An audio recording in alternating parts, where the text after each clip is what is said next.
Our Across the Aisle segment tonight. Being offended for no reason seems like the national pastime of liberals these days. Recently, Democratic Congressman and Deputy Chairman of the Democratic National Committee, Keith Ellison, said he was offended by accusations of anti-Semitism over his ties to radical hate preacher Louis Farrakhan. Mind you, these accusations didn't appear out of thin air. Ellison has had a decades-long relationship with the notorious anti-Semite Louis Farrakhan, and Ellison has called Farrakhan a good role model for young black men. Yet, according to Ellison, he is the real victim here. Take a look. Look, I gotta be honest with you and tell you, this thing about Farrakhan being absolutely radioactive and then trying to connect anyone possible to him and then make them radioactive is, look, Farrakhan's organization is tiny. They don't have any influence. Nobody listens to them. They don't have any answers for anyone. Nobody's paying any attention to them. I'm telling you, they're not. I mean, give me credit for leading my life. Farrakhan is irrelevant to any politics. Nobody cares. What I'm telling you is the only way Farrakhan gets in the news is if somebody tries to say, oh, this black person whose whole life is dedicated to human rights met him or saw him or was in a room with him. It's a smear, man. I'm sorry, it is a smear. And I gotta tell you, it is frustrating to be pulled out and it's like it's your daily moment to denounce anti-Semitism. We denounce it. We absolutely denounce it. We think it is reprehensible, murderous and genocidal. And it offends me that anyone would insist that I do it one more time. With me now, history professor and author of Obama's America, Ian Reifowitz. Ian, good to see you. Good to see you, Liz. All right, Congressman Keith Ellison, as you heard, said he is offended by accusations of anti-Semitism over his ties to Louis Farrakhan. Louis Farrakhan, as you remember, said that Adolf Hitler was a very great man. Keith Ellison then said that Farrakhan is a very good role model for young black men here. So I guess my first question would be, do you believe that his defense that he should not be associated with Farrakhan, is that fair given his history with Louis Farrakhan? I think it's very fair because he has denounced Louis Farrakhan. I believe that the positive statements that he made about Farrakhan were in the 1990s. Remember, that's the same decade that the Republicans nominated David Duke to be a United States Senator from Louisiana. Keith Ellison has since denounced Louis Farrakhan over and over again, and what he's offended by is the fact that he has to re-denounce and re-denounce and re-denounce something that he has denounced numerous times. And really the question is why? Why does he have to keep denouncing the same person he's denounced so many times when the Republican Party has as its very leader a racist?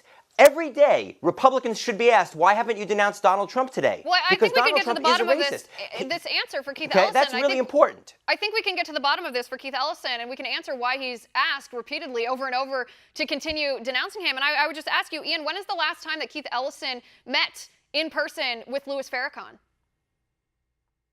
Well, we don't know that. Louis Farrakhan has said that they met. Louis Farrakhan on his Facebook page said that they have met fairly recently with it, but Ellison has not acknowledged that. But Republicans meet with Donald Trump every day. And they chose him to lead their party. Are you comparing Louis Farrakhan to Donald Trump? I just want to make sure. Are you comparing Louis Farrakhan to Donald Trump?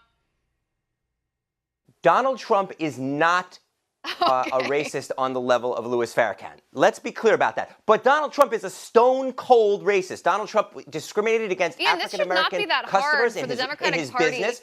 No. It should not be that hard for the Republican Party. No, you're just pivoting, Ian. You're pivoting. We can talk about that. We can talk about that another day. Because you're not holding them to the same standard. Keith Ellison met with Louis Farrakhan in 2016 in a hotel room. He constantly claims that he disavowed him back in the early 2000s. The Washington Post gave him 4 Pinocchios for that claim. He met with him in 2016, a year and a half ago. This is a man, and I will remind you again, Louis Farrakhan is a man who has called all Jews evil. He has said white people should go down. He's called them white devils, said that they should burn in hell. I mean, this is a guy who said Adolf Hitler was a very great man. I don't know why we should take Democrats seriously when they say that they want to combat racism, when they say they want to stand up for minorities, when their deputy chairman of their party associates with a notorious anti-Semite like Louis Farrakhan. He has denounced Farrakhan as he should and as he must. Louis Farrakhan is a hateful man. He should be denounced. He is terrible. There is no place for him in American politics. But there's no place in American politics for Donald Trump, and he was chosen to lead his party. And that should make every Republican have to ask themselves, how did the people of their party choose him over 16 other people, none of whom made the kind of statements, lived the kind of life that Donald Trump lived? Well, let me ask you, using your standards then. Birtherism is a disgusting racist charge. Come on. Birtherism is a disgusting racist charge. Birtherism is disgusting. We've talked about that before. I've denounced it. Trump was the birther-in-chief. Okay, well, Ian, let me ask you this question. So in using these standards then, what a public figure does decades ago, if they denounce it, that should have no bearing on their position in their political party or the political office currently? If it does, then no Republicans would have any position. That's because what you're none of them arguing denounced about Donald Keith Trump. Ellison. And they certainly don't do it on a repetitive. Keith Ellison has denounced and continues to denounce Louis Farrakhan, as he should and as he must. If you're going to argue that Keith Ellison is an anti-Semite, you're going to have to show me that Keith Ellison is an anti-Semite. I'm honestly surprised that there are any Democrats left who are defending Keith Ellison from being an anti-Semite. I mean, he's associated with Louis Farrakhan. He used to be associated with the Nation of Islam. He's still meeting in hotel rooms with the guy. I mean, it's absolutely disgusting. I don't think there's any question that he's been associated with that sort of radical belief. I wouldn't think Democrats would want him in their party, but I mean, I guess that's one of the many reasons I'm not a Democrat. Ian, thanks for coming on the show. I do appreciate the debate.